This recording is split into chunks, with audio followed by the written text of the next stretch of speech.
Welcome to X-Roulette on the SHR Media Network. This is an SHR Media Productions.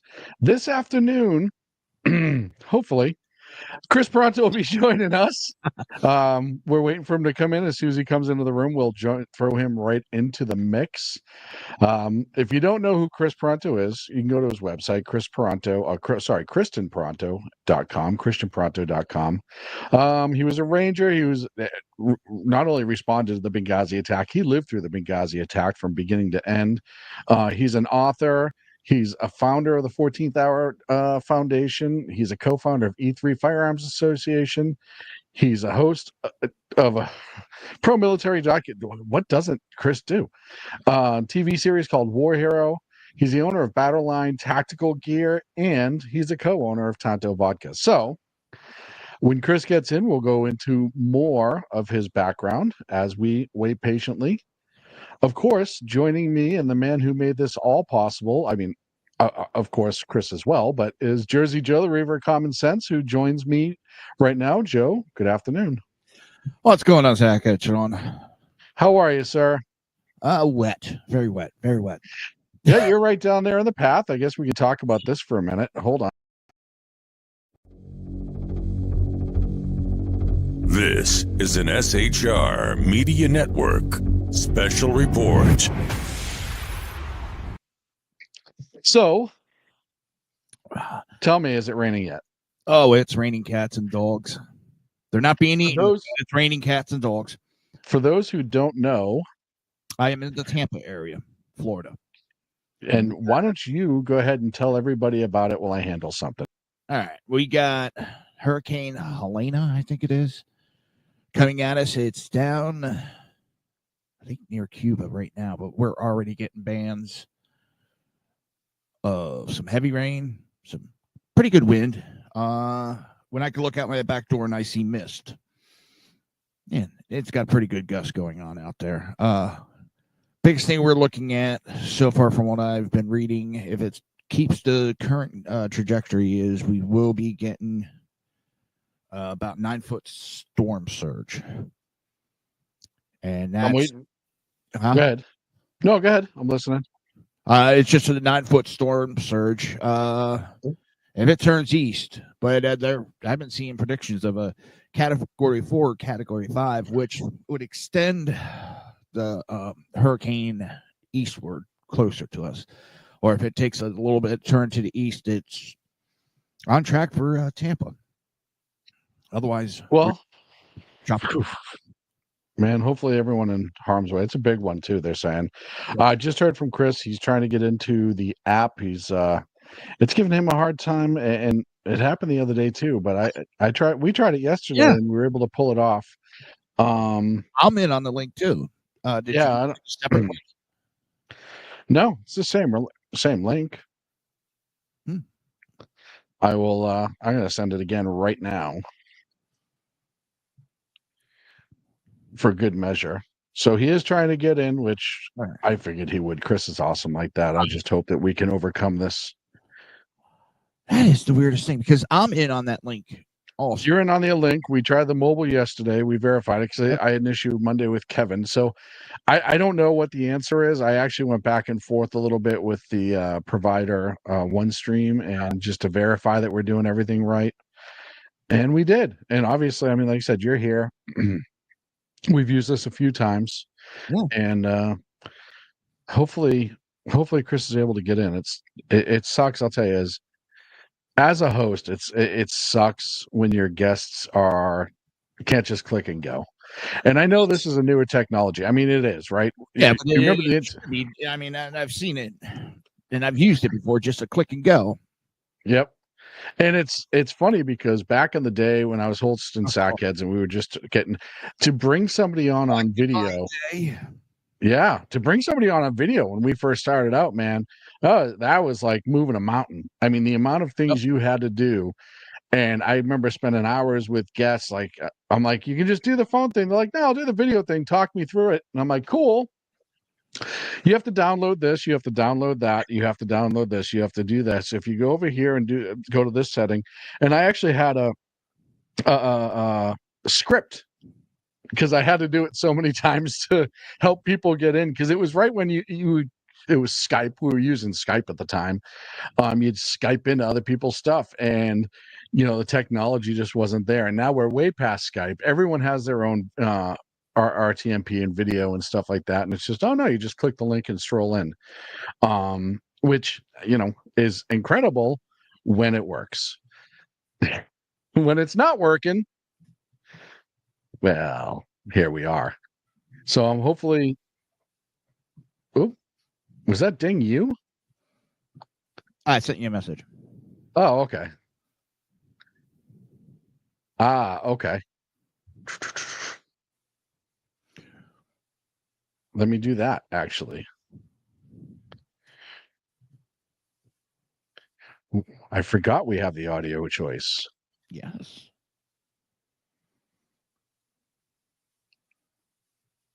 You can keep talking while I'm trying to make that happen. Actually, I was just shutting up.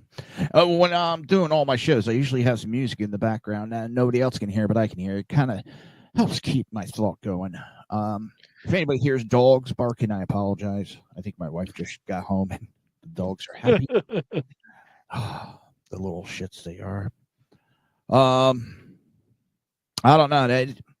Everything that's been going on this week has been really weird in the news, too. Me and Zach were talking about it prior to the show. And I'm pretty sure we might probably get into it a little bit more. The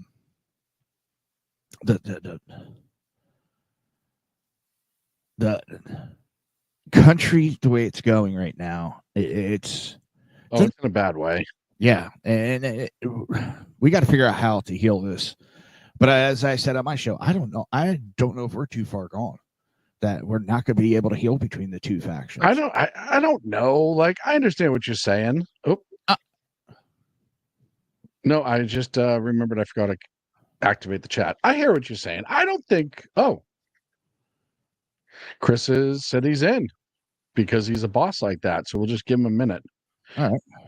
I don't think we're too far gone. I think that we have some amazing, and there he is. Hold on. Hey, I'm gonna bring you right into the screen. Of course, you're in the gym. Where else would Kris Paronto be but in the gym?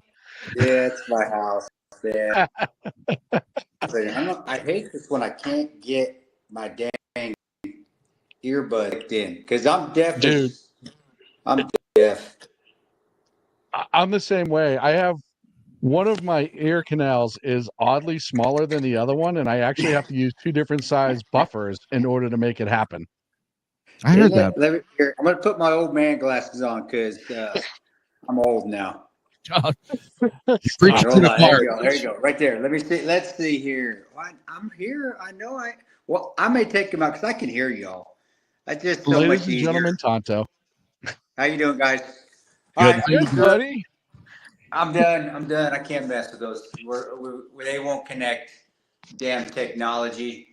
It's always technology, man. It kills us every single which way but loose, How you feeling, brother? I know you just had a big cut in not too long ago. Yeah, I can get up and show you my sexy thought. I won't do that. I saw, I got a new hip. New hip? 9 weeks ago. Completely redone arthroplasty and got a new metal freaking spike in there, heavy duty. He said so I could run eventually again, but it's just part of getting older. Y'all know that's yours. And all you other farts out there, y'all know how that is, man. Because go ahead. I was going to say, July 1st, I went in and I had a hip surgery too. They had to reshape my femoral head and fix my labrum. I wish they could have done that. That's what we're hoping, because the labrum tore off, anterior, posterior, and lateral. And my primary care there, he said, no, he goes, Ranger, I said the VA here, they do a good job here in Missouri, in Kansas, Missouri. He goes, Ranger, your hips ate up, but I'm going to send you the orthopedic surgeon there in Galena. And I saw him, and he's the one that redid my quad when I tore that last year. And he's like, we can't save it. You either have to have a new hip or kick the can and just do medication forever. I'm like, no, just cut me. I like getting cut. Just go cut it. Let's cut it and get it done. I've gotten to the point. I'm like, no more surgeries for me. I've had the neck, the knee multiple times, my wrist, and now they want to do my back. They want to put a rod in, and it's no. I'm done. I'm done surgeries. I honestly, I love looking forward to the anesthesia. I love the anesthesia, dude. I can't. I actually have a competition because I try to fight it. Like, how long can I fight this before I go out? Now we have the guys know me so well down there too. Because I have to get colonoscopies every 2 years because I have ulcerative colitis, and it's been a game for 20 years that I'm gonna stay awake. And I try to it's it wins every time. I can't, but I was like, I'm gonna try to fight it. And you'll get some new nurse in there that's like, "What is this weirdo?" But the doctors that know me, they're like, "Don't worry, it's just what he does." But I haven't been able to fight it, and then. And then when the spinal block wears off, then it's a bit painful, but it just lets you know you're alive. That's all. But I'm with you, man. After this is my third major surgery, and then I'll have to get another scope next year. So yeah, I bet if I'm at 10 surgeries, I'm probably gonna be about done. But I'm not there yet. I'm only at 3, and then think scopes every 2 years, but they're just assaulting my it's just assault my anal cavity every couple of years to make sure I don't have colon cancer. That's all that is. You remind me back in the days of my squad days, we would donate blood every now and then. Me and this one guy at the squad would have races. Who could fill the bag up the fastest? Who could fill the bag fast? Yeah. I did that to pay for college, man. Well, grad school. That's when I donated blood. I still, and that's no joke, man. I'm like, man, I need money today. All right, let's go down the local blood bank there in Omaha and donate blood. Give me my $20 so I can have a little cash. But man, those are some good old days. Those are good days. Those are just simple days. Mickey's and Mickey's Big Mouth and Old English. There was $2 or $1.50. I could sit on the porch there in my ghetto apartment in Omaha, Nebraska, and just watch all the freak shows go by. And I was part of the freak show, so they didn't mind me. And you could just get a little inebriated and watch the Indian head light up at the Mutual of Omaha building. But that's gone now because that's offensive. You can't have that anymore. But those are good old days, man.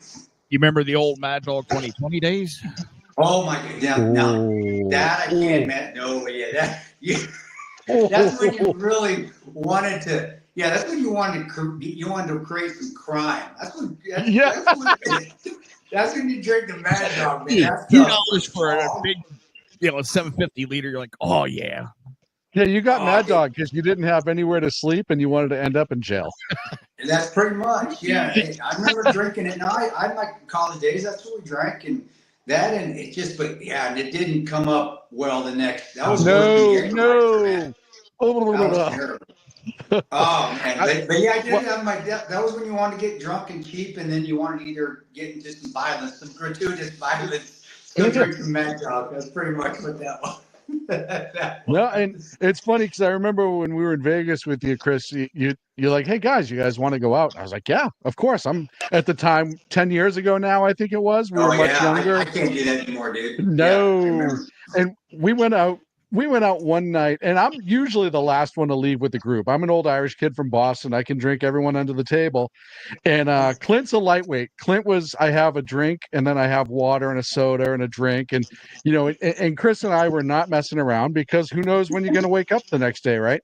And I remember the next morning, and Kris was just, we showed up at like 8, and I felt like I got run over by a truck at some point, and you come bopping around the corner like it was nothing. I went and ran it out that morning. That's when I could run and sweat it out. I just went in. Yeah. That's what you do, man.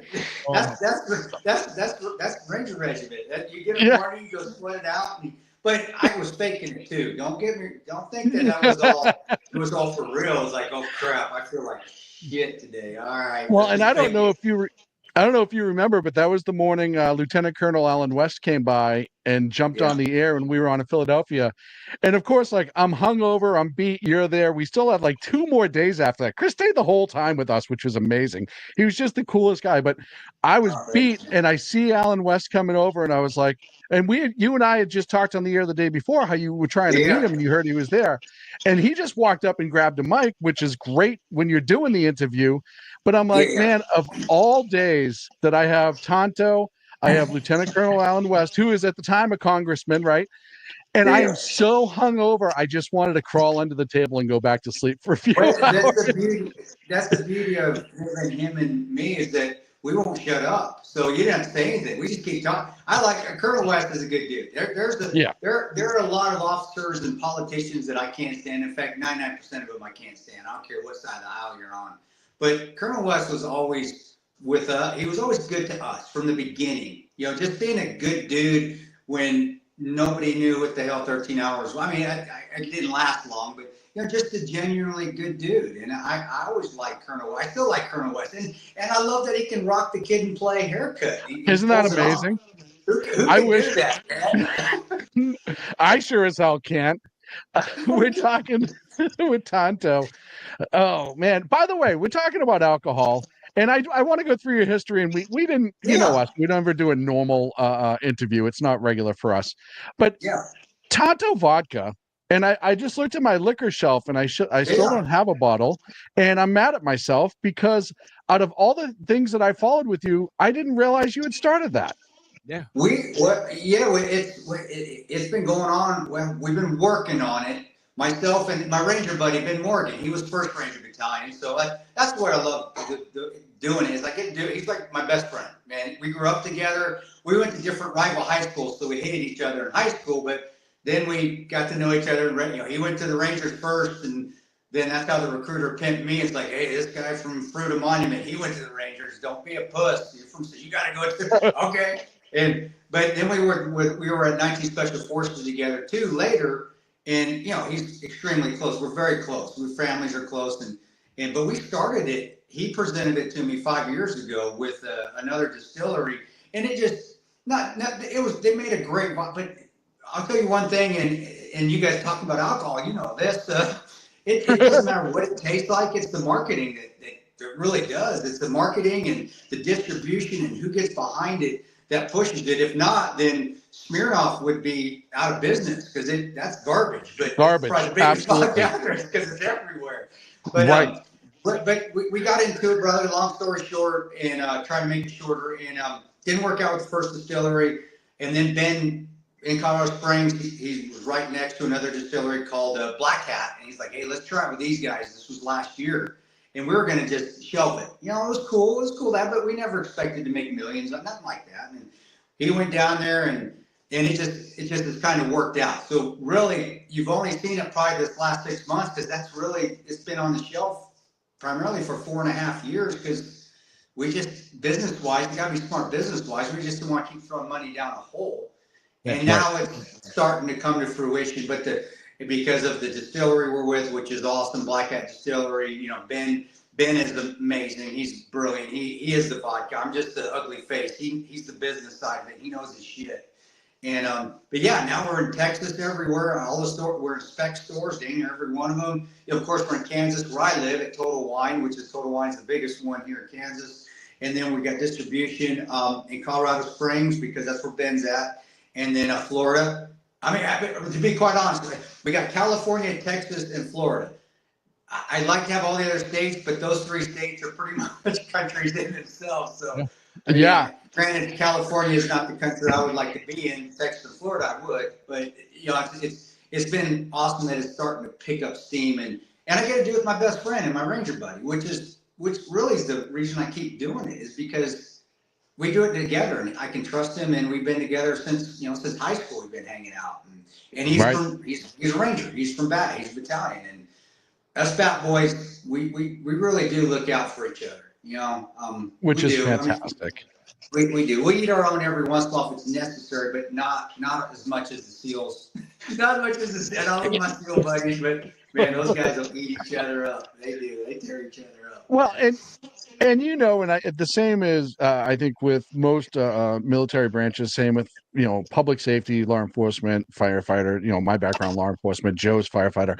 It's one of those things that you always look out for them because you knew what they went through one way or the other, and what they maybe haven't gone through yet. That younger generation, especially, there's those things that are coming down the line, and it's one of those things I think that for all of us who've been in some experience or another, it really makes a difference in how you proceed and progress in your life after the fact and sometimes during.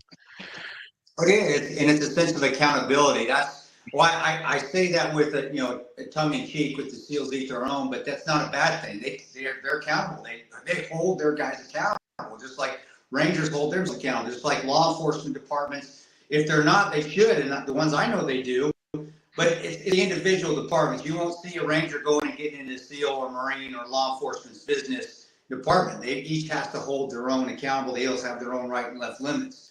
And that is done, and that's done effectively. And also with first responders and fire departments, you hold your own guys accountable unless there's just issues where a department or a unit is just shit. And then outsiders start to come in, but that generally doesn't happen in special operations community or in the departments that actually have accountability. And it's hard for me to say on the police side and the firefighters, like there's so many more, and they're smaller entities. So I don't have the knowledge in every department. I can't speak for all of them. All I can speak for is the spec ops community that I've been a part of for forever, and still have tons of friends within those communities that I know hold each other accountable. And I've had them on my own podcast talking about accountability of holding each other accountable. So I know it's still done. And people have held me accountable when I've strayed off the path too, believe me. I've been told to unfuck myself enough times that that I know I'm being watched just like everybody else. Like, hey, you uphold the standards, don't matter who you are. You uphold what standards they are. That Ranger Creed is there for a reason. And if you stray from that, then we're going to call you out, and we don't give a shit what your name is, Tanto. And I like that. It's how it should be. That's how everything should be, to be honest with you, in life. But it's not 90% of the world today, and it's just that sucks. But maybe we can get there one of these days. I lost you. Nope, I'm here. Joe, I thought you had a question. I was being quiet. Oh, no, I just want I got to thank you, Tanto, because I don't know if you remember, when I started my show, I was doing pre-recorded. Yeah. You were the first live show. And since then. I didn't know that, man. You were my first live. Oh, shit. Thank you. I thought we were recorded. That means a lot to me, man. Thanks. I talked with Sean. We thought it would be best that I do it live that night. I know it wasn't that great of an interview. We had some technical difficulties back then. But that was fun. It was fun, though. It doesn't matter. I thought I had a blast. Yeah. Oh, shit. Trust me, man. I loved it.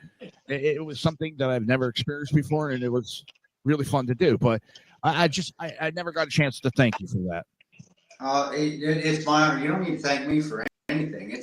I'm still amazed that how old we are now. Well, that was like 2016. I mean, it was a long time ago. The movie came out early. Coming out, I think the book just came out. The book just landed. 2015. Yeah, so it's almost been 10 years, and here I am still fielding questions and going on podcasts. I don't do the mainstream anymore.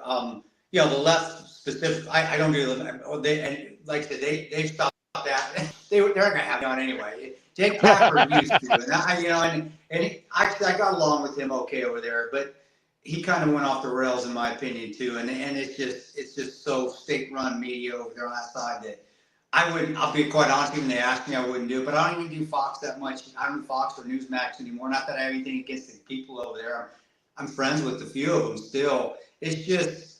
Man, it's just you can't get what you need to say on a 4-minute soundbite, man. And they're gonna push you to where you get pissed off. In the last interview I did, I threatened to choke out a former president because he called Benghazi a conspiracy, and here's the Secret Service coming to my door. But it got ratings. It got Pete Hegseth's ratings over there. And but it wasn't good for me mentally and emotionally to do those because I would always leave the interview pissed off, angry. Right. It was 4 minutes. It was 4 minutes. I know that's what they're producing. It's 4 minutes. Tanto's going to go on the rails, get him spun up, make him say something, so we get a clickbait. And then, but the podcast, because podcast now, God bless podcast, the fruition of it's so podcast, fun. I'm lucky as well. Mine, even that there's long form content, so we have time to talk and explain it. If I get mad, we can come back to something that's funny. So when I get off the podcast, I'm not off the podcast angry. It just seems like, we're sitting around the fire bullshitting, and then you just talk, and your emotions are all over the place, but that's okay, because that's right. what you're supposed to. You're just talking. Yeah. And I enjoy that. So I'm glad the podcast came, because if not, I'd probably be doing interviews anymore. And which wouldn't be a bad thing, but it's still fun. I ain't gonna lie. It's still fun to come and talk to my buddies like yourselves, man. And well, and it's so nice to go on shows and see flags everywhere. I mean, every it's nice to see. So that. great. One of the things too, and I know Joe experienced this, and we certainly did. The good part about interviewing Tanto, when we first interviewed you in Vegas, and I'll tell you the story on Vegas too, because I want a little confession like Joe had. But one of the best thing to go with that we found after the first day was ask Tanto a question, and then hit the mute button and have a drink and let him go. Right? Because he throws you the fuck up. Well, no, and it's not that too. It's just even the stuff that we were talking about that was raw when we were breaking down the actual 13 hours and the story, and the stuff where I don't want to push any button you don't want to push, because this is not a high stress situation. I want you to share what you want to share, be comfortable, and I don't want you pissed off, right? So when we talked, and I think the 2-hour show that we did the first day, it was just like, hey, what do you think about X, Y, and Z, and let Kris go. And you did, and it never got heavy. And we talked about some heavy content, but the mood never got heavy, because I think we all kind of were like, hey, if we have to transition, we transition. It's not a big deal. But I think that's more important for getting somebody's story out than trying to press them for 4 minutes and make them angry and pissed off. And who needs that? I'd rather hear what you have, what you say, not what they want you to say, which is what they're looking for. And I had to learn that. That's the experience, like anything else, like being a new private. When the news started coming, and like, hey, I'm learning. Nobody's going to explain it to me, or if they are, I'm not going to listen to them, because this is new and I'm just enjoying it. Not that I don't want to listen to it, it's just it's not going to go in yet. I can't absorb it. It is like being a new private to a new unit, and there's just so much coming at you. And then it's like, then you're thrown on the battlefield. I'm not equating going on the news battlefield, guys. Believe me, I hate it when I watch sports TV and they equate a football game to war. I can't stand it. So believe me, I'm not. But it's like going there and you're like, okay, what do I do? Well, just be yourself. And myself is, if you've seen 13 Hours, like I said, Pablo and I are still friends. That's how close we got and how accurate he got. But that's me. And I am one that's prone to go, all right, you hit the button, and they saw it. And I had to learn how to not go that route. And it's because I can stay calm during any sort of operations that I can stay calm cool as a cucumber. I'll get angry until we get out the door, and then I'm good. And the world opens up, everything slows down. It's almost like the opposite effect of going in the red and going in the black and Colonel Cooper's color codes. I go the opposite direction. Like it's like things slow down, everything opens up. But I couldn't do that when I did the media interviews, because I guess I just didn't have an outlet. I guess if I could have stood up and punched to somebody that maybe ambushed me on a question, then maybe you shouldn't ask that. But I couldn't do that, so it just would get me spun up and get me going. And then at the end of the interview, it was, man, I'm freaking angry. It didn't put me in a good spot, which 3-4 years later, after our interview, is where I tried to take my own life, and I stopped doing the interviews. It took to that point to figure it out. Like, okay, this is not good for me. I don't give a shit how many followers I have on this X, Y, and Z. The media who knows me, I'm miserable. I was completely. Come 2017, that was about almost 3 years after doing the first interview with y'all. My life had just went into the toilet, and you would think it wouldn't, because I had Twitter and I had 100, 200 something. Who knows? I had hundreds of thousands of followers on all these websites. I was making some money. I was on TV. Did even that cool sunglass commercial on ESPN at night. I was the most miserable I had ever been in my life. And a lot of it came down to just being too much of a wanting to be a public figure, which is what a lot of people strive for nowadays. And I don't get that. I don't understand that at all. Maybe it's because of my bad experience with that. Maybe I'm not made for that. But that's why we're here now, though, is being able to get through it and my life got back on track. I was going to say, I'm thankful to hear that. I'm thankful because I know, and I followed you, and it's hard because I really wanted to reach out because I still have your phone number. Or I did. I wanted to reach out, but it's also like, it's one of those things where you don't know how that's going to help or hurt, right? And I don't want to hurt. You're right. No, you're exactly right. You're and too much. I don't want people saying, "Hey, are you okay? Are you okay? Are you okay?" Because it makes me feel weak. Just say, right. I'm here. That's all I need, man. And the good friend like Ben. Like Matty Waters, who lost it, Iraq lost his leg in Iraq because he tried to scissor kick an RPG. Love that guy. But those guys, he was a team leader when I was a private tap spec. They know me. They've known me, and they're like, dude, you need anything? You're good. Okay, that's all. But I don't need that. Are you going to be all right? Are you going to be all right? Are you going to be all right? Right. And I think a lot of veterans, you guys, and you guys understand this well. The constant coddling that we get, first of all, I think it makes us weaker. I do, because then we want it. We got to feel that nurturing, but it also it makes you feel humiliated. She's like, what do I look like? I can't handle it. But if somebody just says, I'm here if you need me, and leaves it at that, all right, then I'll get through it. And if I got a lifeline, I'm not going to grab it unless I need it. And that's what helped me more than anything. So thank you for not reaching out, because I'll be quite honest. It probably would have pissed me off, dude, at that time. I'll be quite honest with you. Yeah, and that's the last thing that any of us want. And I'm glad you're in a much better place. I battled depression on a different level a couple years ago, and it's one of those things where, like you said, you don't want the sympathy. You just want to know, like, hey, if I pick up that phone, will you answer? Exactly. Yeah. Okay, cool. That's all I really need. Hey, let's go grab a beer. Let's hang out and talk. I don't want to talk about anything serious. Just get me out of here, get me out of this, and let me bullshit, talk about the good old days, whatever. And that's all I need. I don't need somebody to, like you said, I don't need someone to pat me on the back and tell me I'm going to be okay. Because I'm sure with your mindset, for me, it's like, I'm going to be okay after I get there. I got to find a way to get there. Just got to find a way to do it. Yep. So I'm glad you're on the other side, Joe. It's just kind of like back in the EMS days, and I hate constantly going back there, but that's my time. Well, yeah, of course. I mean, that's a huge impact on your life, bro. You should go back to those days. But I had one guy, my best friend. We rode EMS together a lot. We had a bad night, even if we weren't working. We call each other up. Yeah, let's go to the bar. And you just sit there and have a couple of drinks, bullshit, not talk about any problems, but just basically be there for each other and just unwind. We usually end up beating the shit out of each other by the end of the night. That's how we dealt with it. Get drunk. You gotta stay away from the Mad Dog 2020 when you're going out, dude. You can't drink that stuff. That's what's good. That's what's good. With me now at a point, and a lot of it was family. I had divorced from my wife when all that was going on, and I just got through the divorce right before I met you all.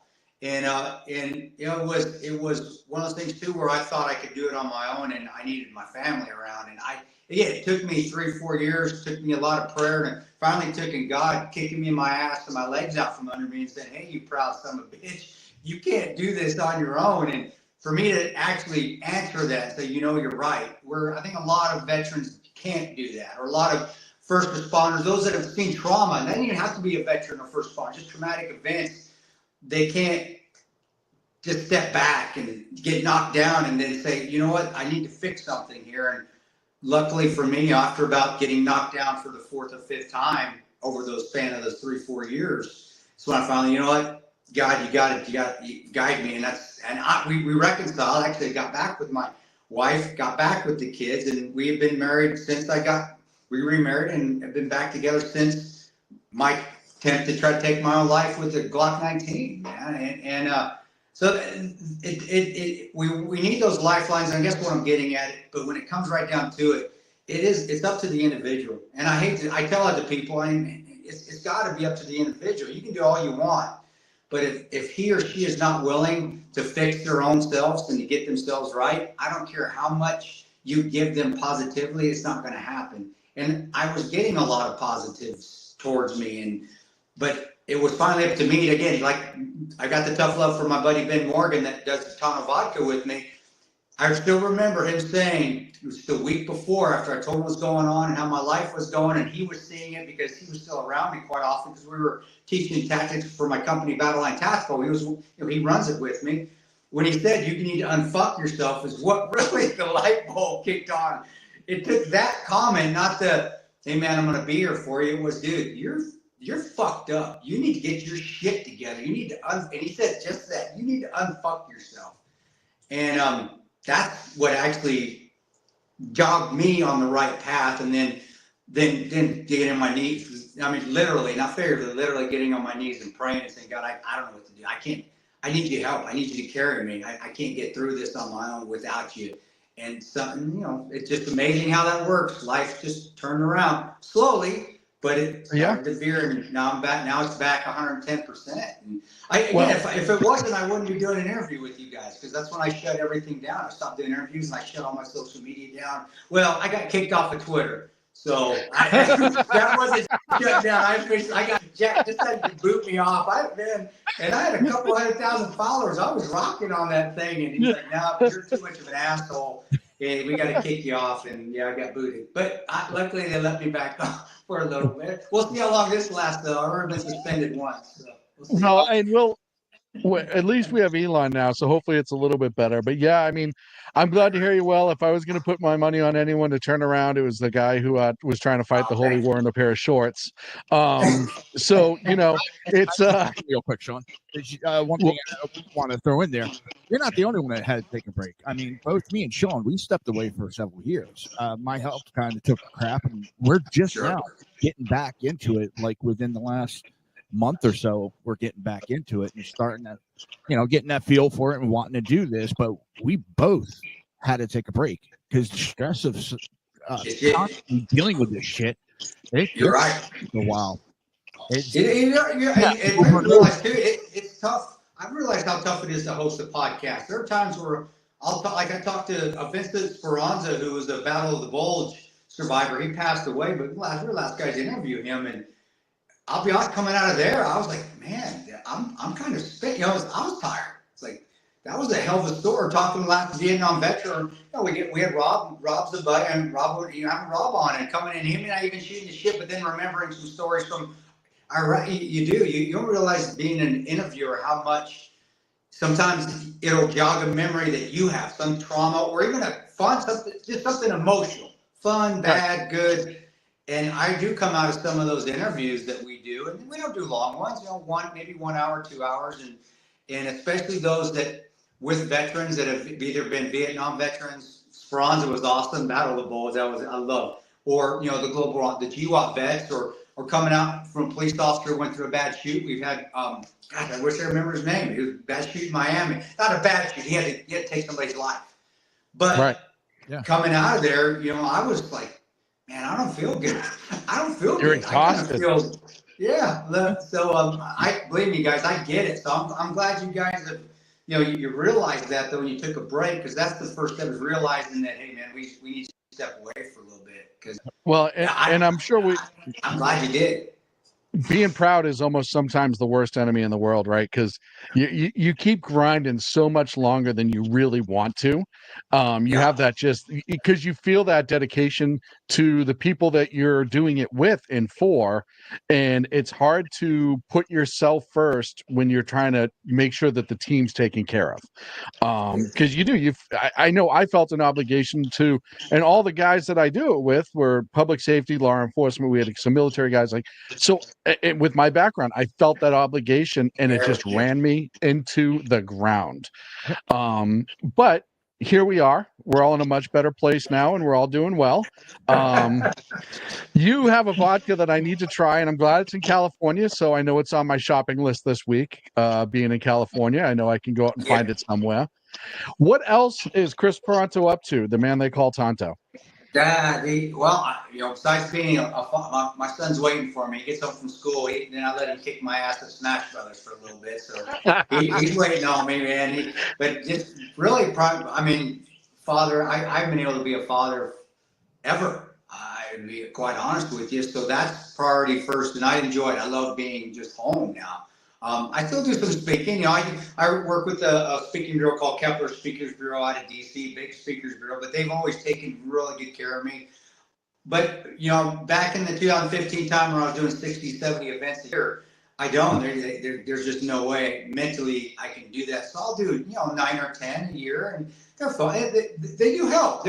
Now that I've found a happy medium, it's very cathartic, very therapeutic, corporate speaking. So they're always fun, man. Always with good people. I just spoke for an insurance, Special Investigative Insurance Association in Nashville at the Gaylord at the Opryland. So they're always at someplace nice too. So I've moved up to where if I'm going to do it, I'm always getting taken care of. It's like a paid vacation. It's wonderful, but they're wonderful people, and I'm glad the story resonates with them.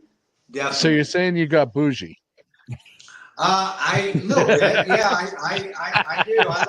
Not that I have to have a king size room everywhere I go, but I like to have everything right there in my gym. I can go get some food. Good for you. And good. Yeah, I'm glad. Yeah, but my Battleline, my training company that Boone and I started back in 2015-16. Boone is no longer part of it. He does his own thing in Florida. Still a tremendous instructor. If you're in Florida, go learn with him. But Battleline is still rolling. We still have, in fact, I put more effort into and more time into that now because I don't speak as much, and it keeps me at home because I have a range here in Kansas at Fort Scott. And so like this weekend, I have a course coming up. We got 24 people coming in. I love that I don't have to do the mobile training team where I can just be home, go teach. People are willing to come here, which is awesome because we're off the beaten path. We're 2 hours from everywhere. We're a geographical oddity. We're 2 hours from everywhere, man. But people are still willing to come here and learn. And it's a lot of the people that come from the cities that come here and learn, they love it because we're still Americana out here. I mean, we're 2 street lights. You can still hear the cows mooing at night and the coyotes howling, and you don't have to hear traffic and sirens 24/7. It's wonderful. Paradise. It's kind of an escape for people. It is, and it is paradise for me being in the Ozarks. Man, it's wonderful. But that is what we're doing more of an. I've been an instructor for 20 years. People think, I got a lot of the shit when we first started, me and Boone, because Boone's been an instructor for about the same. Oh, you guys, the movie came out, now you think you can teach everybody. Well, no, we actually were lead instructors at Blackwater for many years, starting in the early 2000s. But it is what it is. It's the nature of the internet. That's how social media is a big deal. But it's wonderful I can get back to there because that's where aside from deploying, that's the bread and butter. That's what I've been doing forever. And my body can't handle the deploying anymore, but because of the beat down and the surgeries. But that's what I do primarily, and it's Battleline Tactical. And we do courses out here. We do VIP courses. People come in, corporations will bring their people in. Those are fun. I mean, it's just fun. I mean, and I'm fun. I'm not the road guard vest NRA with the whistle blowing it and getting the range Nazi. That's not me, man. I mean, we're going to be safe but I'm going to teach you too. I want you to learn tactics. And I tell people out here, if it's that class, if it's not a basic class, an intro class, I'm a Kansas concealed carry instructor, so I get you certified if you want to go through that. But I tell people when they come through some of the tactical stuff, it's like, guys, I'm teaching you like I want to go down range with you. Not that I'm saying we're going to go get in a gunfight, but I want to be able that when we walk out of here, I'm comfortable that if I need to go clear a room, I can grab you. So that's how we're going to learn. So you're going to do stuff out here that may not be kosher on NRA ranges, man. Right. But they're going to be But safe. It's real life. That's what it is. And that's how I've always taught. That's how I taught at Blackwater. So I taught when we were, Ranger Battalion. When you're in the military, you're always an instructor. Once you become a team leader, you're an instructor, period. But it's that sort of training. I think that's why people gravitate towards it, and why also I do get some of the shit on social media is because I'm willing to do that, and I know we're gonna be safe at it. and I know we can get out there and you're going to do stuff that you may not do at other ranges. And because the ranges is mine, and it's for Scott Munitions and Battleline Tactical, we can do whatever we want. So you're going to get out there and have some fun, and I'm going to get you out your comfort zone, not physically, just out your comfort zone, because guess what? You may be beyond the line shooting every once in a while, but don't worry, you're going to be safe. I got you. But that's real. And anyone who's ever taken any sort of advanced, any training really, it doesn't even have to be firearms. If you go into a class and your instructor is as excited as you are to be there +5, where they're like, no, this is going to be a blast. You're going to have fun. I guarantee you, when you walk out the door, you're going to be better and you're going to enjoy this. I've never had a bad class going into that, either dynamic firearms, close quarter combat, ground training, whatever. When your instructor's like, yeah, let's friggin' do this and have a good day doing it, you're like, all right, let's do it, right? That makes a huge difference. It does. That's why everybody loves TCCC classes, because those medics that teach that, they're always getting, because it's just great for them. They love it.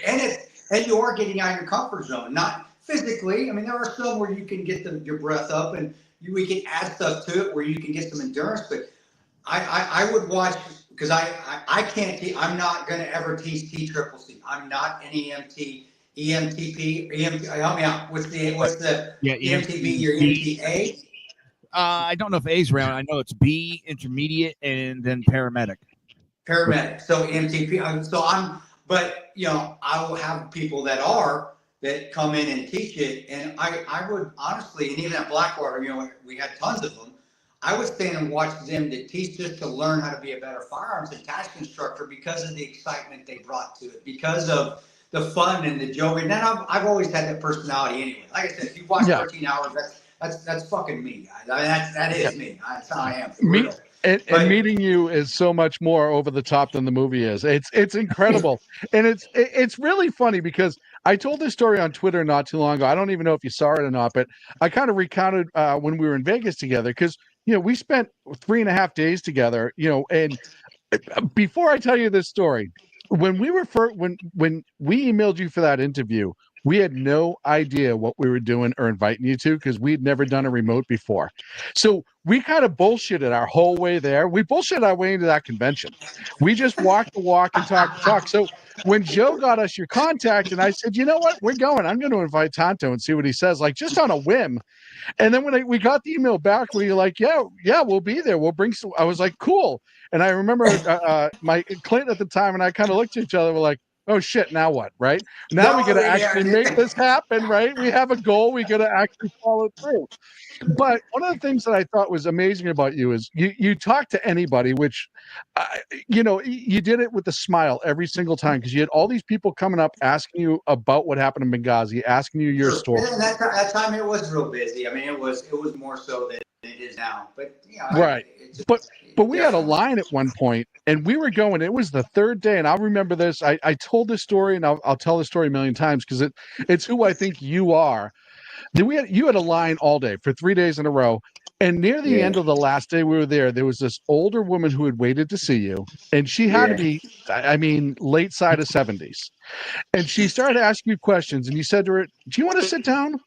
And she was like, I felt bad. Yeah. I was like, I think I just said, Tanto runs and grabs a chair. Yeah, I'm doing an interview on the air. I was recording an interview, and I look over and I see Tanto run off to grab a chair, and I didn't know it was a chair at the time. But I'm like, where the hell's he going?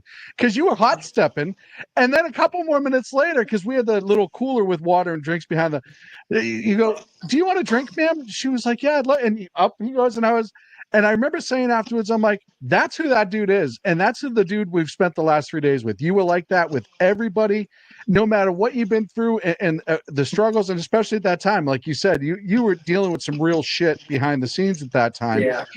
And you were that cool the entire time. It really, obviously I respect you for what you did with Benghazi and in the military and all that other stuff. But that was one of those times where I looked at you, I'm like, he's just a good dude. Like, there's no way around it. Look at how he treats people. And that's something I think, like, I wanted everyone to know about you, because I think that's incredible about you.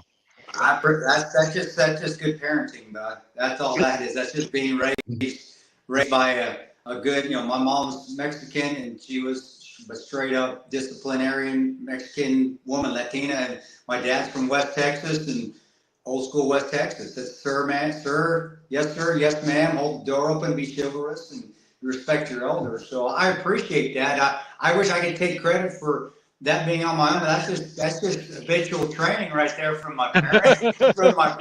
And in the military, definitely, at least back then. I don't know if it does anymore. Gosh, I hope it does, but they did still teach you respect, and the military definitely still taught you chivalry. It did.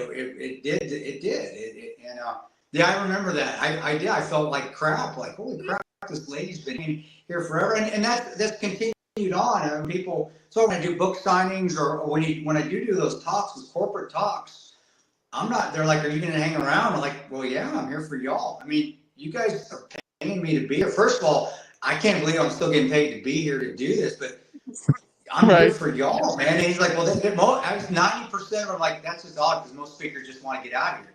Like, no, I'm here, man. And if you want books, I'll stay and sign for 4 or 5 hours because people come sometimes from miles. I mean, they travel for miles to meet, which is still odd to me, to meet my dumb ass. I don't get it. I still, but it's like, man, I can at least take 5 to 10, 5 minutes. I know the line is people are gonna have to wait, but if this person and someone drove or flew hundreds of miles here, I can take 5 minutes with them. I mean, come on. Right. And that is something I was raised just to be a good person for my mother and my father and my grandmother and grandfather who man, that's why I got no tolerance for illegal immigration, because I wouldn't be here if we didn't have immigration. But we were taught correctly and how to act and how to treat people. And it wasn't based off of and there was no excuse that, I'm a minority, I should be held to a different standard. No, we're in America. We are good people. We are the Garcias. We are the Parontos, and this is how we're going to treat people. So I appreciate you saying that, but I can't take credit for that. The credit goes to my abuelo and my abuela and my mom and my dad, man. But I remember that. And I still hopefully I still do that. I believe I do, but if I haven't, somebody send a text that we have that number and say, Kris, you're an asshole, and we'll talk about that. And I'll try to remember when that was. But I appreciate you saying that, and I think but that's just how everybody should be. Everybody should be that way. That's just how you should live your life. Nobody's saying that you were an asshole. I will ask the first text. I did get a couple, and the first one's, what's your favorite meal? Plain and simple, easy going. Oh, easy, man. Don't get me wrong, man. I like my freaking Latino heritage. I like enchiladas and burritos, and that ain't stereotypes, shitheads, and that's not racist. That's the damn truth. We like spicy food, but I really do, especially being here in Kansas. We have real butcher shops here. It's not just going to the grocery store. Actual butcher shops still in Kansas. I can go get my steak cut exactly how I want, and it's it's locally sourced cattle here. Casey strip and a baked potato, man, just on the grill. Casey strip, medium rare, baked potato with a little Lawry's, and that is my favorite meal. That's my go-to every day. The only reason we don't eat it every day is because my kids get tired of eating, except for my little guy. They like, Dad, steak again. My wife gets tired of it too, but man, I just love it. I just love going out on the grill, and in the wintertime too, going out on the grill, grilling up the Casey strip that's cut lean, and a baked potato with some salt, pepper, and some Lawry's, and I'm good, man. And a coffee. I'm good. Yeah. Oh, yeah. You're going to have coffee no matter what. Yeah. And it's, Joe, did you have something? Amazingly, up in New Jersey, there is a butcher I found, and he could tell you everything about that cow, what it ate, its lifestyle. And it was some of the best steak I ever had. And since I moved to Florida down here in the Tampa area, I have not been able to find a butcher like that. You can't, man. And they're just like everything else in this world. They're a dying breed because all the big stores are putting them out of business, and it's awful. The thing that's funny too is I've been to $200 steak places, steak, and it's still not as even close comes to just grass-fed or even corn-fed beef that's locally sourced from your butcher shop. That's not even close. And I wish I could afford it. I got the Hard Rock Casino right near my house, and they have a steak restaurant there. I mean, they spent over like $1 million in pink rock salt. It's good. Don't get me wrong. Actually, I don't go eat. No, I rarely eat out. But I did in Louisville recently at one of the it's supposed to be a world-renowned steak place, and I ate it. It was good, but like, man, mine's better. On the grill. Yeah, mine are just on the grill. Yeah, my wife. We tried it like on Saturdays. We go out, but what we look for is the mom and pop restaurants. We try to stay away from the franchises and all that. We want to, get that home cooking that chef will give you in a small restaurant. Do you have the Tampa still? I mean, are the Florida? I mean, I love Florida. Florida's still the one state done it right since the bullshit COVID lockdowns, man. But do you have it? I mean, even Florida's getting used. Are they disappearing? They're still around. There's a good Cuban or Colombian restaurant just around the corner from my house. And I'm not a barbecue guy. I'll admit it. I'm a fat guy, but I'm not a barbecue guy. And we went to this one out in Plant City. I will be holding that against you. What? You're not a barbecue guy. But you are a fat guy. My bad. I'm such a rat bastard, aren't I? Damn, you're shaming him because of his weight. Oh, you're such an asshole. Oh, I'm sorry, my bad. I went the other direction. My bad. I'm lost. Because I called myself fat. Oh, man. The one thing I taught my daughter is if you can make fun of yourself and laugh at yourself, there's nothing anybody can do to you. That's self-deprecating humor is a damn good skill to have, man. And besides, I'm in shape. Pear is a shape. Yeah, pear is, in fact, a shape. Well, you're right on the mom and pop stores. They're still the best. So we still have plenty of them around here, too. They're just local. They're the best restaurants you can find. But I just like it in my house. I like just grilling right here. Yeah, I got to change the subject a little bit because I don't know if I told you the story. And I don't know if this would be the right wording for it, and I hope I don't want to piss anybody off. One small good thing that may have come from Benghazi with what happened. It woke up citizens in this country. Like my father, Coastie, back in the 60s, he thought to stay out of politics. Let the government do what the government does. But when they abandoned you, and that pissed my dad off. And I've never seen my dad get pissed like that before. But that got him where he started paying attention to what's going on in the government, what's going on in these politicians, and he got more involved. So that's one small thing.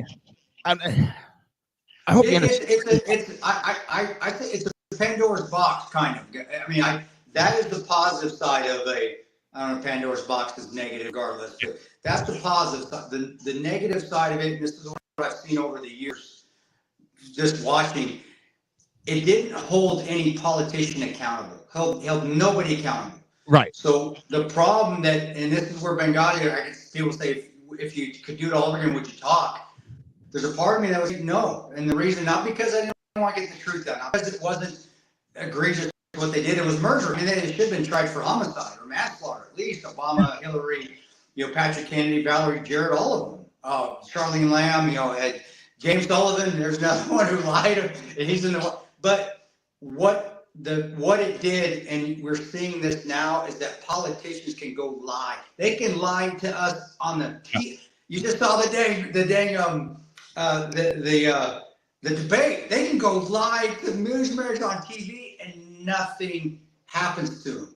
And if I told this to Trey Gowdy after this was my third testimony. I did one for Mike Rogers, which was a joke. I don't care if he's Republican. That dude's a turd. It's a joke.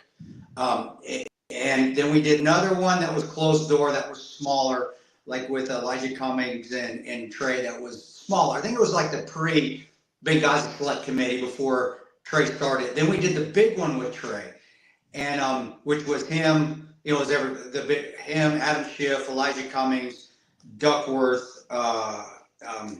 Who's the Republicans? I've given you all Democrats. So Trey was there, and there was Kennedy from New York, Republican. But I remember after we were done, I told him, and I took him aside. Trey was the one guy that actually, the only one I felt we could trust. And honestly, I still feel that way. I wish he would have actually came after somebody, held somebody accountable. But I did say to him, I said, sir, if you don't throw one of these people in jail, it doesn't have to be the big ones. It can be one of their underlings. If you don't hold somebody accountable and they go to prison, this is going to spiral, and you're never going to be able to hold politicians accountable again. And I'm not saying I'm Gandalf the future seer, and I'm not trying give me kudos. I remember standing there in the basement of the Capitol building, talking to him and saying just that, because that's how I felt. It's like, this is it. This is where you can stop it, or this is where it's going to go out of control, and nobody's held accountable. But what do we see from conservatives? Oh, we're going to hold an investigation. Great, you hold an investigation. Well, who gives a shit if there's an investigation if you don't do anything about it? Exactly. Oh, we're holding investigation. Do something. Yeah, and it's one of those things that I really do feel. I think that's why Trey left politics and went to the media, because he realized at that time that he couldn't do anything. He couldn't sentence people to prison, even though they should have been. He couldn't bring anybody up on charges, even though they should have been. And again, here are we now, where it's just lie after lie after lie. People know about it. Nothing happens. Yep. Nothing happens, and it will continue to get worse. And until not because of a political ideology, but somebody actually lies and Americans die, they go to jail. Well, that will stop. Believe me, politicians are the biggest wussies in the world. Yep. They are 100%. They are scared. Take their money away, take their power away, put them in prison, and put them in prison will do those three things. They will all stop. They will all end. It will end. Well, and you look at where we are. We just had the sitting presidential candidate say that we had absolutely no American troops are in harm's way at this time. They're not in the war zone, right? And not even including operators, special operators. We know that you guys were always in, and you never knew about it. I mean, they were in Syria, and Trump never knew about it. And then when they ordered him to leave, they didn't take them out. They said they ignored it, which people forget that happened. He said, I want him out of Syria. And then you had the Wagner incursion where they try to attack the Delta guys, right? So we have these people, and I'm not talking about those folks. I'm talking about the regular enlisted personnel that are assigned to war zones. And they're in Iraq. They're still in Syria. We have them in Jordan. We have them all over the place. And for her, and then we got support people in Ukraine. Don't think that we don't. Guys. Oh no, I was going to say we have advisors. We know advisors. Who built that fucked up pier? As I say, who built the fucked up pier in Israel where people got? It wasn't the Israelis. The Americans are there in that combat. Yeah. No, I remember I posted. I saw that and I did something real quick. That's me on Twitter. I just like to stir the shit. I see something and like boom off. And I remember posting. I saw that where she said it, and like, okay, this is just too damn easy. And all right, here we go. And I hit all those points there exactly like that. But what are you gonna do? Nothing. Nobody called her out on it except for people like you, me, and those that. Well, maybe that's what's supposed to happen. Maybe that's just how it's supposed to called her out. CNN has called her campaign. After the fact. That's but they right. did. Well, that's better than nothing. I'm gonna say it's better late than never. I didn't know that. So her whole campaign is nothing but lies. I was like, wait a minute. Right. You have to lose something big if you got CNN going after your ass. But has she stopped? No. It's gonna, and there's still the ones there's still the ABCs, there's still the Washington Post, there's still the NPRs, there's still the MSNBCs, there's still people at CNN that will cover. And I'm glad I'm glad Elon took over X, because if he hadn't, there would be no way to call these things out ever. Because the other one, Meta's come on, Zucker just came out and admitted that they're left side. I mean, again, I'm glad he did it. It's out there, but is anything out there? What's that? He says he's libertarian now. Yeah. Hey man, it's battles. Battles are won on the battlefield, and sometimes they're quick, but wars sometimes they take time. And if it's going that route, that's how we ended up with leftists and liberalism. Is it was just a slow drip and attrition battle, little. Now, boom! 20 years later, here we are. Well, then that's unconventional warfare, man. That's just how it has to go, and it's better that I'm glad he's there. I mean, that's good. He's libertarian. I think it's more a persona he's putting up, because there's still just as much censorship on Facebook as there ever was. And that's where one of those things as a good boss. What do? You go clean house? And I mean, if I was in charge of Meta, yeah. But my ideology is lot different than the majority of their ideology. So when I go in their class, I go drop a nuclear bomb on it. Boom, your guys die. Elon do. Yeah, but that's exactly what Elon did. But that's why it's still it's got to take little victories like that, and little victories on the socialist side of the house is why we're here now, because they've been having little victories for 20 some years. Nobody being held accountable. What happened to us was a little victory. Yeah, it doesn't seem like much at the time, but look at it now. We're right. Almost, I mean, it's been 12 years later. So these little victories are not bad things. We can roll our eyes to this libertarian, is he just doing it? I don't care if he did. He went out and said it. That's a little victory. Let's take it. Let's you got to let's continue to utilize it. Yeah, continue. Well, and when you look at liberals, you have to go back to the Woodrow Wilson administration, right? He was the first real progressive president. The 6 Minute Men, he had propaganda in every movie theater. It took 6 minutes to change the old silent movie reels. And what they would do is they would have these people come in and talk about how great government is. And I know he had a stroke and his wife took over, but Bernays, who was the propaganda person that worked for Wilson, who is actually who Joseph Goebbels studied for his propaganda and used all of his tactics in World War II. They had a 100-year plan, and that was a Bernays thing, a 100-year plan for progressive liberalism. And if you flash forward, we're right in the middle of that 100-year plan, where it's at its absolute. They have as much control as they can possibly get, and that's that they're willing to wait it out. You can all you liberalists out there can condemn if you want. You're like the Taliban, guys. You'll wait it out. You'll wait it out, and we'll continue either to give in a little bit here, or I think what we're doing now, and I am seeing a positive change. I'm seeing a positive change just by somebody that's not a left winger owning a social media company that has some pull. That we're starting to combat this, and it's coming back the other way. We do have some help. High prices of things, inflation does help show people that maybe those ideologies that they believed in aren't working. But it's one of those things where I think as conservatives and guys, I'm not affiliated with either party, but I lean more conservative than I do anybody else, of course. Yeah. But I do. Or as I like to call it, American. I'm American. That's what I thought. I did a post on that a while back when I first got back on X or Twitter. But what I'm saying is that conservatives always look for that knockout blow. It's always that, man, we got him. Hey, we got Hillary. Stop that. Let's be the Jeter Yankees and play some small ball. Let's just take the little bit, because that's what's going to start changing, and it's going to start moving back in that direction of God, country, family, man. It is. Yeah.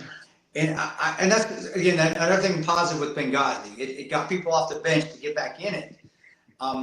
But what the negative on Benghazi, again, is that people wanted that knockout blow. Yeah. Even I did, where if we would have just played small ball, which is we are doing now, and Sarah Adams, who runs ShR Media Group with Boone, who's put out so much information that I didn't even know about. She was our CIA targeter that night in Benghazi, in Libya. Oh, no kidding. There's so much stuff she knows, and she'd be a good guest to get on your show. But just those little victories are starting to come back around. So it's like we put ourselves in a hole. Now we got to dig our way out of it, and it's not going to be a big, huge post-hole dig. They're going to come out with a backhoe and pull us out. We're just going to have to claw and climb out. And Zuckerberg as a libertarian, or people starting to realize that, that the media is lying to us all the time and coming out of their shells. Those are small victories that we're okay. Let's just utilize them to continue to move forward and not roll our eyes at those little small victories. And then you always have guys like me that aren't afraid to be that asshole on social media and not worry about getting kicked off or getting called out by some I don't know, some cake boy that who cares? So, I say it all the time. I laugh when people throw that at you. It's just, if I caught you, all right, where do you want to meet? And then you never hear back from them again. And I'm like, dude, I'm old, everything's sore, whatever. If you're gonna call me up, I'll still show up. I know you ain't gonna. I'm just gonna sit at whatever bar I tell you to meet me at and have a beer inside and wait for you. I do have a question for you from looks like Paula Courtney over on YouTube. She asked, and this is actually a good one. What would you have to say to a 15-year-old boy that needs advice from a guy in modern America right now? Oh, the same thing that I was taught with my kid. I mean, with my mom and dad. Is, again, same chivalry. Teach them chivalry. You know, if a woman doesn't want it, then she'll tell you. If she doesn't want the door held open, but that is good. Teach respect, sir and ma'ams. When old country, what's that movie? Old Country for No Country for Old Men. For old men, yep.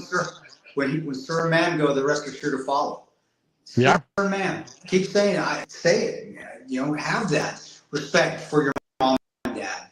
Being able as a teenager, or you may not have to say you love your mom and dad, but accepting when they say it to them. And I've learned that with my teenagers. They may not say it back to me, but I need to say it, and they want to hear it. So if he doesn't say it back, it's okay. He still wants to hear it. It's still there. And believe me, I have a 14-year-old boy. I know.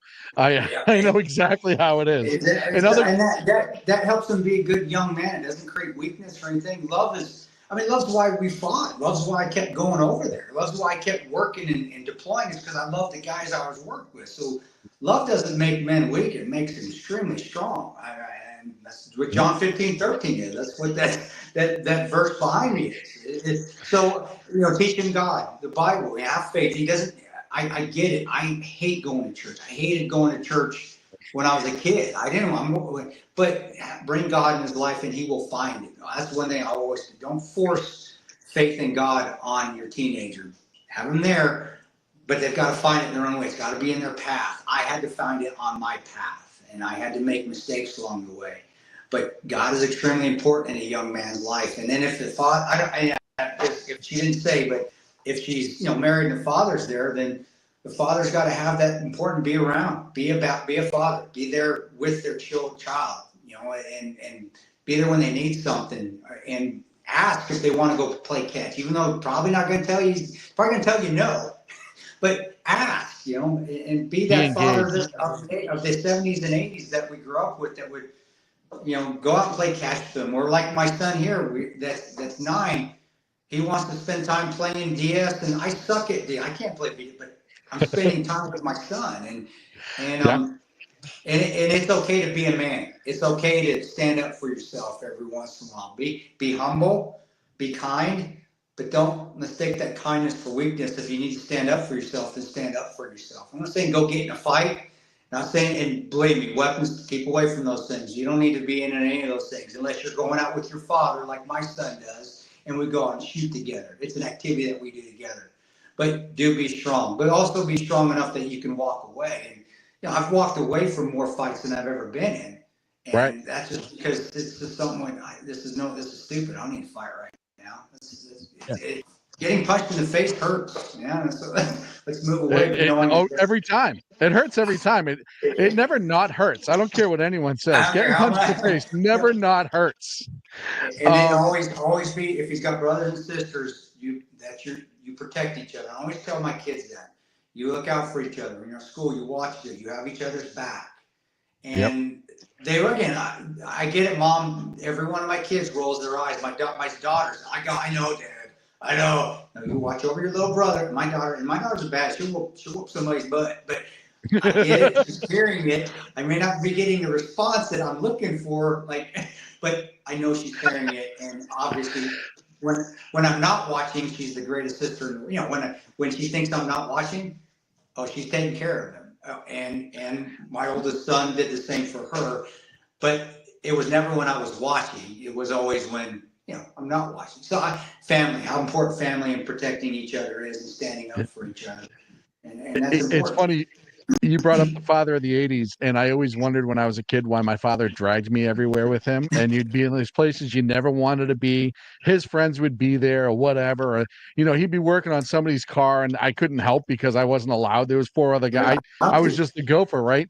And you wonder, why did he even bring me along? And now that I have kids, I'm like, oh, now I know why he brought me along. I get it.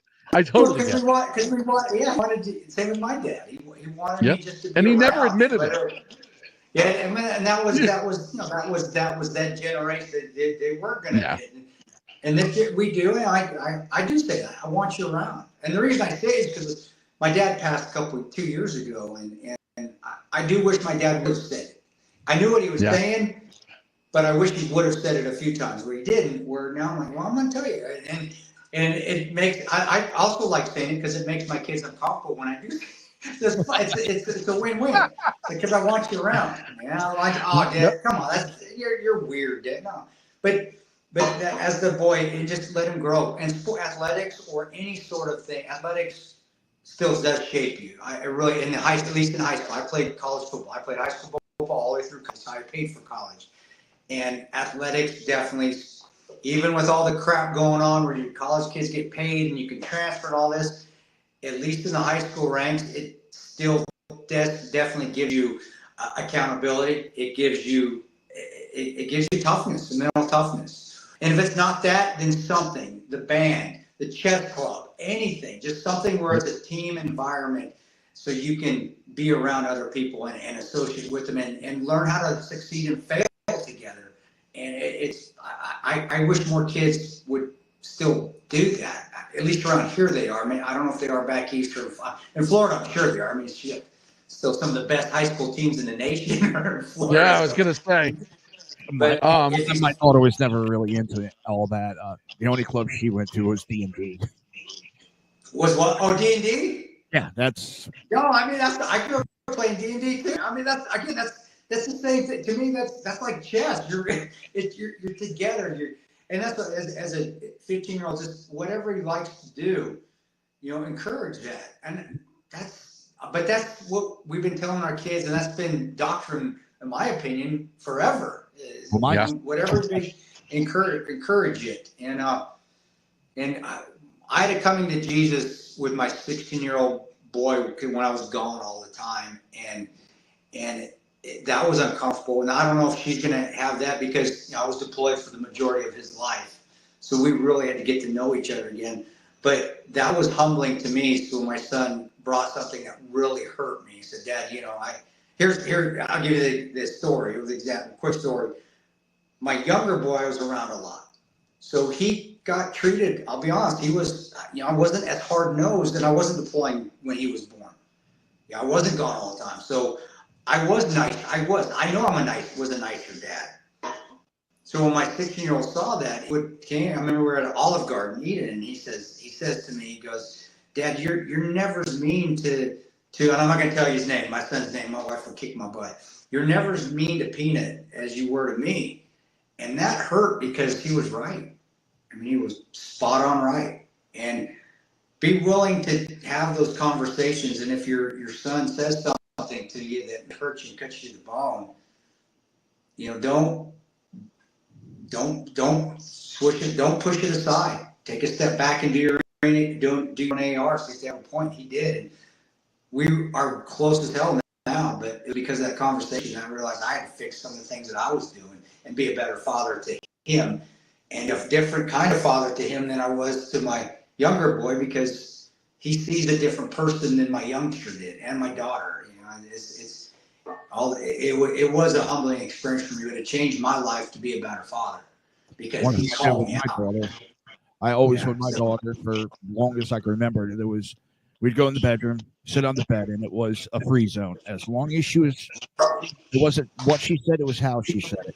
But she could say anything she wanted to me in those zones. And if she had an issue, we could talk it out. I had no problem with doing that. If I was doing something that she didn't like, I wanted to hear it. Still to this day. And I couldn't ask for a better daughter. I really couldn't. She's 20. She's still here. And she's, make sure I'm not hurting too bad every day. Or if I need something, she's right there to still help out. That's awesome. That's the best you can do. And we all do. She brings him coffee when he's on the air. Hold on. I want to wait. He's sitting there bragging. She will make him like lattes and cappuccinos. And while he's on the air, I've seen this. I've been on the show for it. She'll deliver it. Right. My 10-year-old, I could just be like, hey, can you get me a drink out of the fridge that you're already in the fridge? And she'll be like, yeah, it's right here if you want it. And leave it on the counter next to the fridge and walk away. He gets delivery service. You know? Right. You tell her, they tell her that everybody has to be responsible for themselves. Yeah.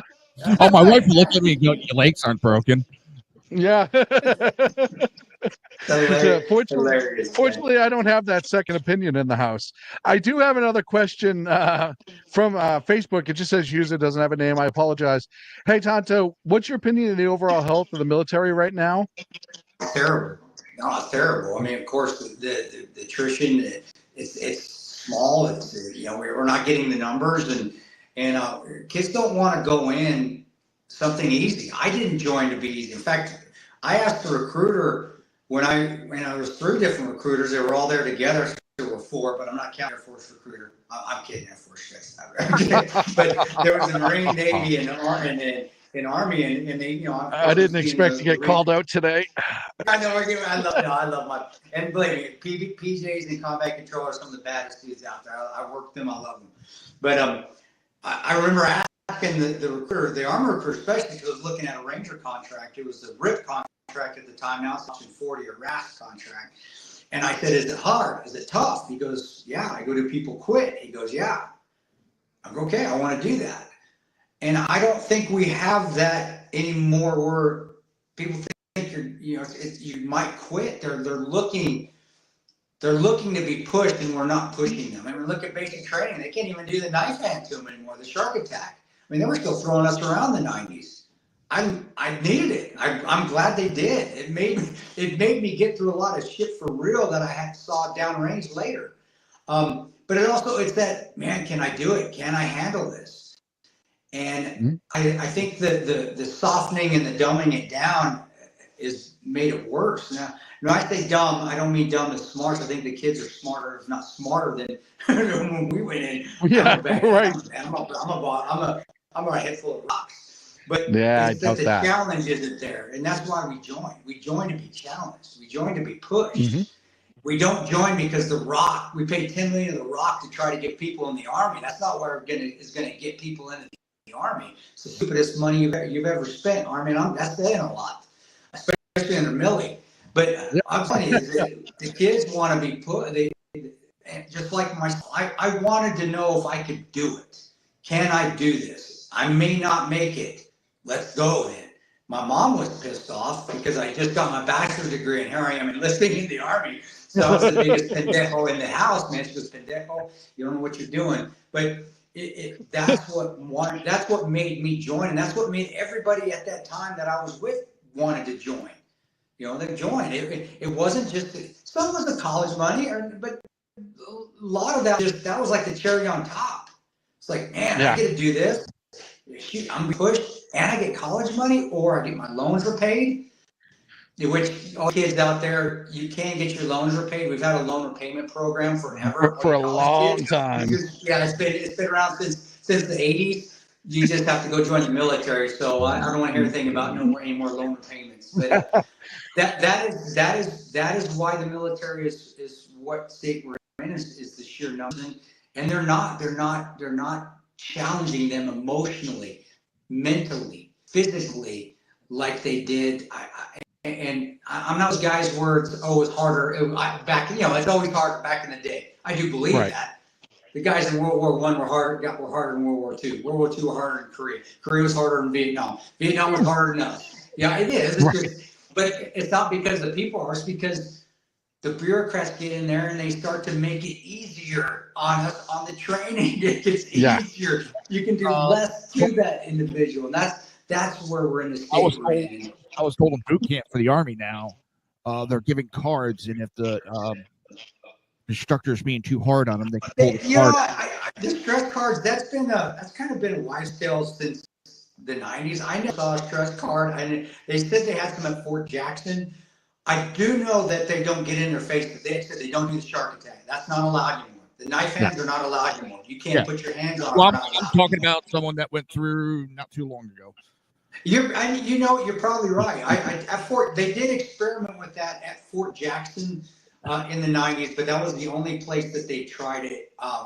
And to be honest with you, I never saw mine at Fort Benning, and you can call it Fort Moore all you want. It's Fort Benning to me, and it'll always be Fort Benning to me. But I never saw one. But I said in the 90s, the first day, a kid from New York smarted off to a drill sergeant, and the drill sergeant tagged him across the desk in his office. And I remember my sphincter went to like 10 tightness. I was, oh shit. Because I remember asking my recruiter, I asked him, I said, they don't do the Full Metal Jacket stuff. And because that was the movie that we were all we were all watching that. He's like, no, they don't put their hands on you. And that first day I was like, holy shit. They still do this kind of jacket stuff. But I'm glad they did it. And those drill sergeants that I was petrified of, that I hated the first 3 weeks, when I graduated, I loved every one of those guys. And I still remember them all. Drill Sergeant Graham, Drill Sergeant Charles, and Drill Sergeant Hardy. And they were the best leaders, best teachers I ever had. And they were mean as shit. But they were the best captains I had in the fire department. They were all ex-military Vietnam vets. And that's what they brought in that firehouse. They tore, and not maybe military style, but they tore my ass. I'm sure it was close. 17 years old, they tore me down. And, and I was like, oh, shit, went from a mouthy teenager to, yes, sir. Okay, sir. And that's how it should be. And it teaches respect. So and roundabout, this is the Rangers, how we do things, because it's privates, we always have to say things 3 times. So forgive me, guys, because I always say things 3 times. But that's the military, and today it's not challenging. It's not saying you're getting dumber or weaker kids. You're not pushing them. The training is not where it needs to be to get them physically, emotionally, and mentally ready. And I hope we don't have another GWAT. I hope we don't have another Vietnam. I don't know what's going to happen. Now, the special ops community, I still think they're getting pushed to those levels. I do. I really do. But it's a different, in that community, it's not regulated by ARCOM or the Army Command. It's SOCOM, and it's behind a fence, so they can do a little bit more on you. And the RASP is better than RIP. Not physically, because it's harder. RIP was a son of a bitch. That's 3 weeks. It's just a ball kicking the balls. RASP for Ranger Regiment is 8 or 9 weeks now. Now they're teaching the guys, so when they get to the unit, if they need to deploy, they know what to do. Where if we got to the unit, we knew how to suck, and we could road march for 30 miles and go forever, but we couldn't clear a room. We didn't know the tactics. So it's gotten better that way, at least on the regiment side of the house. I can't speak for the SEALs or pararescue or the other SOCOM elements where the NDOCs are, but I would assume that they're still pretty freaking tough, because it's got to be. It's special operations, and like you said, they're still out there running ops all the time. Yeah. Syria especially. They haven't stopped running ops since we were in Libya. We were running ops in Syria when we were in Libya. I mean, where do you think they were getting their weapons from? Yeah, exactly. Giving weapons we were providing Gaddafi's arms to the friendly militias, McCain called them. The friendly militias that were supporting us over there. Yeah. The Kurds. Well, and Tanto, I want to thank you. It's been 90 minutes. I know your kid's home. I know you're aching to go get your ass kicked in DS, and I don't want to hold you any longer than we had to. Hopefully we can do this again. It'd be lovely to have you back. I had a million questions that, of course, we didn't get to because we just ended up bullshitting, which I love doing. Wouldn't trade it for the world. The questions I can ask a different time. But you can tell everyone you're on XK Tanto P. Yep. Just search Kris Paronto, and the first website that comes up is his. You can keep track on everything that he's up to. Tanto Vodka, you name it, you find it. It's awesome to see it on there, brother. I'm so glad you're doing well. It's so good to catch up with you, Joe. Same thing, man. It's been too many years since we've talked. I know. Well, if you guys let me know if you're going to be at another like NRA or SHOT Show or another convention. I can't go to the SHOT Show this year because I was speaking event in North Dakota. That's the best place to go speak in the wintertime is North Dakota. How'd that happen?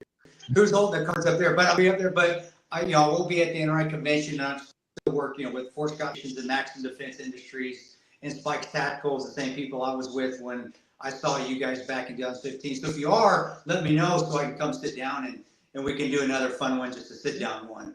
But anytime, guys, you know me, just hit me up anytime. And you got an opening. I always have a good time hanging out with you. You got an opening, at least for my show, and I'm pretty sure Sean feels the same.